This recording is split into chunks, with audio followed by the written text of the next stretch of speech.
Michel Djotodia et Nicolas Tchangaï quittent le pouvoir. Hier, le président de la transition et son premier ministre ont été contraints à la démission à N'Djamena au Tchad. La nouvelle a créé des scènes de liesse totale.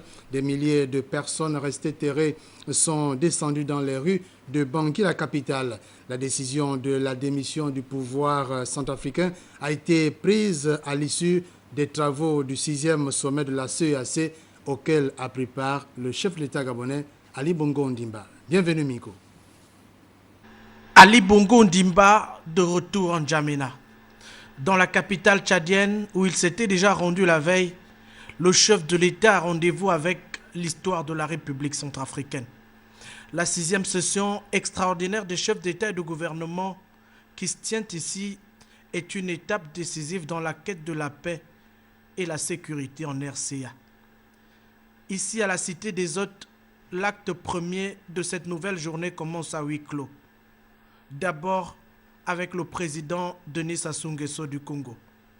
Ensuite, avec Idriss Déby Itno du Tchad. Avant l'arrivée de Michel Djotodia, le chef de l'État de la transition en Centrafrique, pour un entretien plein de franchise et de sincérité.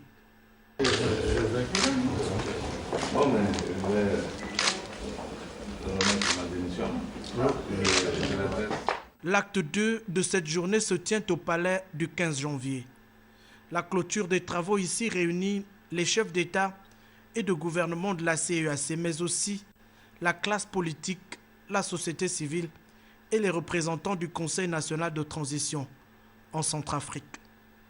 L'instant est unique pour le secrétaire général de la CEAC et l'institution dont il a la charge, désormais résolue à résoudre une fois pour toutes l'équation centrafricaine.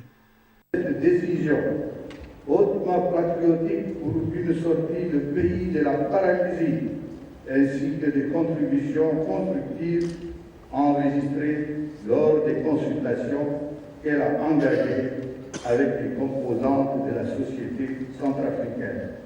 La conférence invite le Conseil national de la transition ainsi que les autres composantes de la société centrafricaine à poursuivre leur délibération à Bangui sous les auspices de la médiation de la CEAC élargie à l'Union africaine et aux partenaires internationaux en vue de la résolution sans délai de la crise centrafricaine au niveau politique dans le respect de la Charte nationale de la transition.